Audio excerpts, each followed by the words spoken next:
नमस्कार साथियों, आप सबका एक बार फिर से स्वागत है आपके अपने YouTube channel Shiv talent hub में।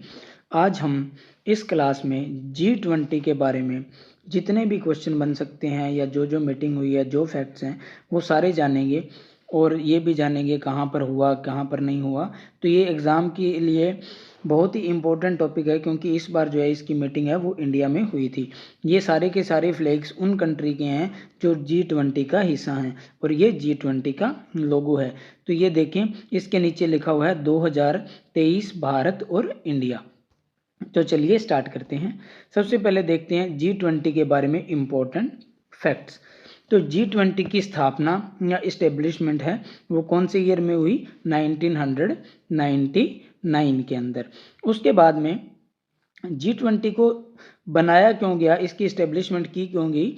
तो एशिया के अंदर जो फाइनेंशियल क्राइसिस आते हैं उनसे निपटने के लिए, उनसे फाइट करने के लिए जो है G20 को बनाया गया। अब कोई भी जो ऑर्गेनाइजेशन होता है उसका हेडक्वार्टर पूछा जाता है, तो इसका भी हेडक्वार्टर पूछा जा सकता है। इंपॉर्टेंट क्वेश्चन है। इसका हेडक्वार्टर कहाँ है? इसका कोई भी हेडक्वार्टर नहीं है। सबसे इम्पोर्टेंट और ध्यान में रखने वाली बात है कि इसका कोई भी हेडक्वार्टर नहीं है। और उसके बाद में इसमें कितने कंट्रीज मेंबर हैं?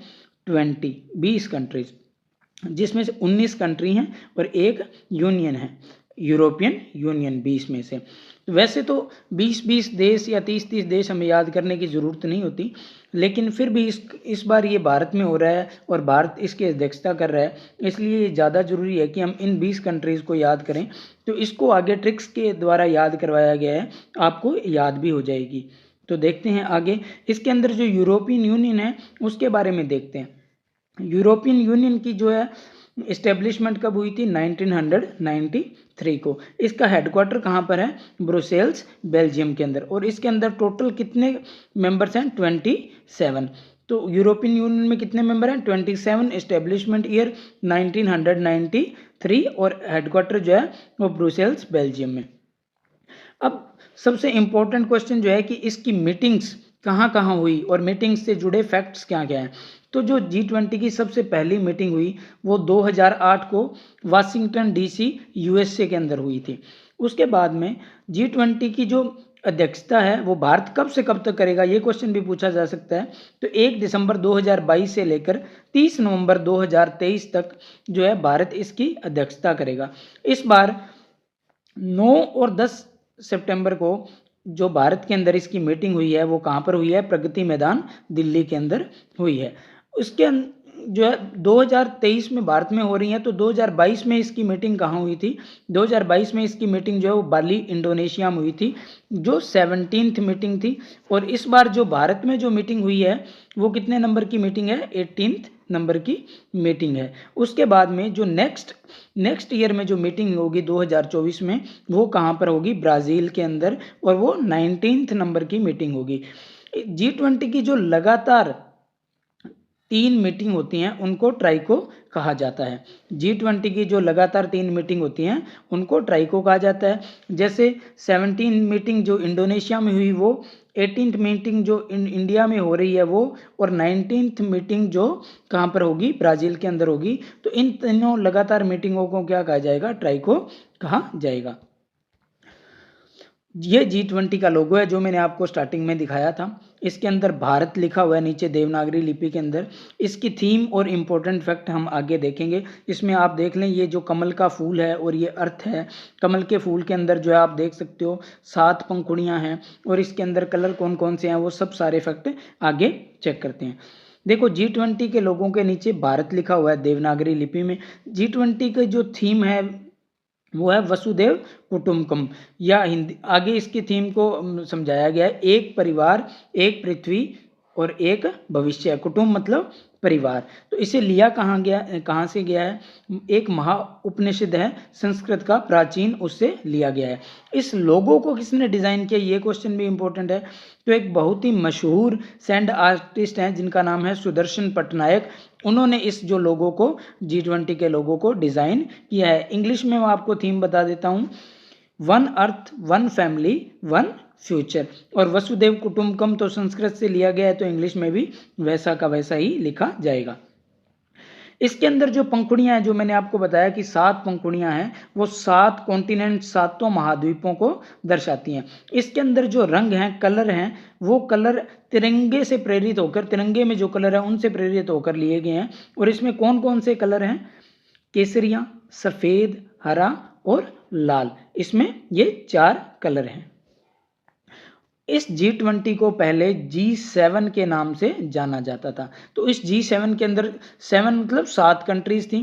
तो उनको याद करने की जो ट्रिक थी वो थी जूस विद GF। GF मतलब ग्रैंड फादर। ठीक है।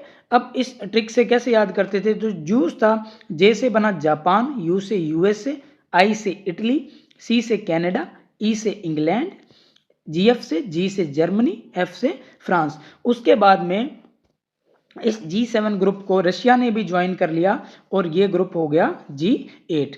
और इसी ग्रुप को आगे जो है G20 के अंदर तब्दील कर दिया गया। अब इसके अंदर जो 20 मेंबर हैं उनकी हम ट्रिक देखते हैं। ट्रिक है, गुरुजी सीता अब SSC को छोड़कर FCI में भर्ती हो गई है। तो कोई सीता नाम की लड़की थी, उसके बारे में एक बच्चा बता रहा है कि वो SSC को जो एग्ज़ाम देते हैं उसके थ्रू उसे दूर पोस्टिंग मिली थी, तो उसे छोड़कर वो उसे अपने होम टाउन में FCI में पोस्टिंग मिल गई है, तो उसने FCI को ज्वाइन कर लिया है। तो देखते हैं आगे कि इसके अंदर जो हमारे इंग्लिश के वर्ड हैं वही हमारे कीवर्ड हैं, हिंदी के वर्ड से हमें कोई मतलब नहीं है, ये सिर्फ याद करने के लिए दिए गए हैं।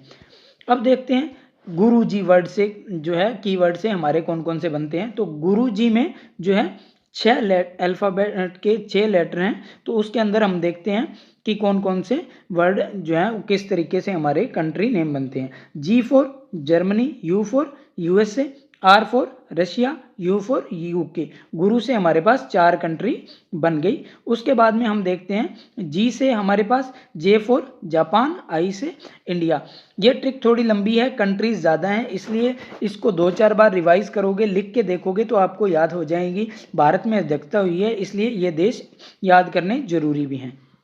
उसके बाद में आगे का हमारा कीवर्ड है सीता अब। तो S से साउथ कोरिया, I से इंडोनेशिया, T से टर्की, A से ऑस्ट्रेलिया, A से अर्जेंटीना और B से ब्राज़ील।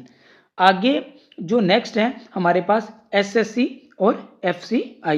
SSC से S से south Arabia, south Africa, C for Canada, F for France, C for China, I for Italy.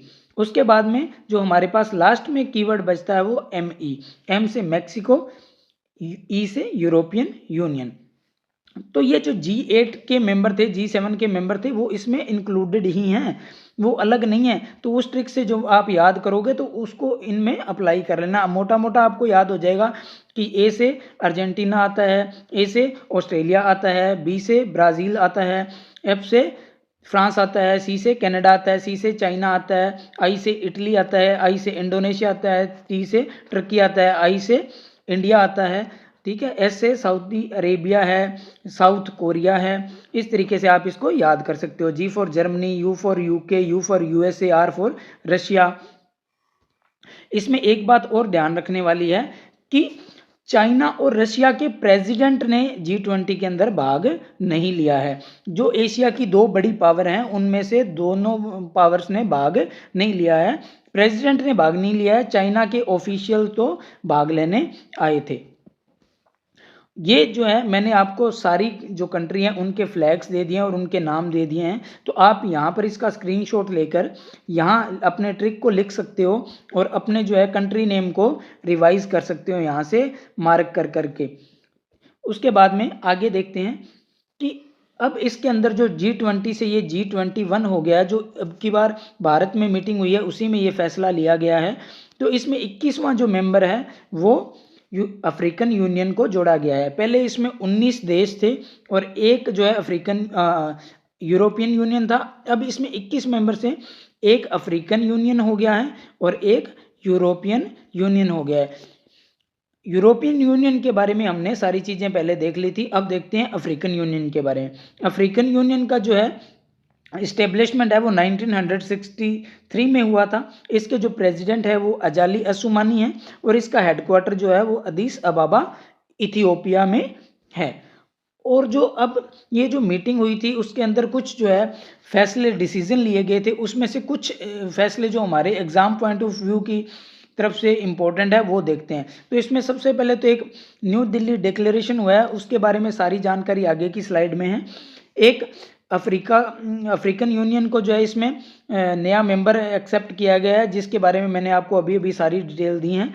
एक इसमें कॉरिडोर बनाया गया है, इंडिया मिडिल ईस्ट और यूरोप इकोनॉमिक कॉरिडोर बनाया गया है। एक इसमें भारत के प्रधानमंत्री श्री नरेंद्र मोदी जी ने ग्लोबल बायोफ्यूल अलायंस को लॉन्च किया है। ये G20 न्यू दिल्ली डिक्लेरेशन जो 2023 का है उसके बारे में पूरी इन्फॉर्मेशन है, आप इसका स्क्रीनशॉट लेके यहाँ से पढ़ सकते हैं। इसमें जो है women food security, nutrition, wellbeing और जो है enhancing economic and social empowerment, इन सब के बारे में बताया गया है, तो आपको थोड़ा इसके बारे में ध्यान होना चाहिए। तो इसी के साथ G20 के बारे में जितनी भी जानकारी थी, जो भी संभावित क्वेश्चन बन सकते हैं, वो मैंने आपके साथ सारे डिस्कस किए हैं। तो आपको पता होगा कि एक शिव सर ने इनिशिएटिव चलाया था 0 टू सरकारी ऑफिसर, जिसका मोटो है मेहनत ਤੁਹਾਡੀ गाइडेंस साडी इज इक्वल टू सरकारी अफसर। इसका जो पुराना बैच है वो 17 अगस्त को स्टार्ट हुआ था और बच्चों को बहुत बढ़िया वर्क करवाया गया और बच्चे का जो रिस्पॉन्स है वो बहुत अच्छा है, बच्चों की बहुत तैयारी हो रही है। तो इसी का एक सेम नया बैच जो है वो 14 अगस्त से स्टार्ट हुआ है, सितंबर से स्टार्ट हुआ है। तो जो भी बच्चे इसमें इनरोल करना चाहें वो कर सकते हैं। इनरोल करने के लिए सारी डिटेल्स, सारी आईडीज़ वीडियो के डिस्क्रिप्शन में मिल जाएगी और इसकी फ़ीस जो है वो 499 रुपये 1 साल के लिए रखी गई है। वीडियो को आप लाइक करें, ट्रिक को कमेंट करके बताएं आपको याद हुई या नहीं, और वीडियो के बारे में बताएं आपको वीडियो कैसी लगी। वीडियो को शेयर जरूर करें और चैनल को जरूर सब्सक्राइब करें और हमें इंस्टाग्राम और टेलीग्राम पर जरूर फॉलो करें, शिव टैलेंट हब के नाम से सर्च करके। Thank you.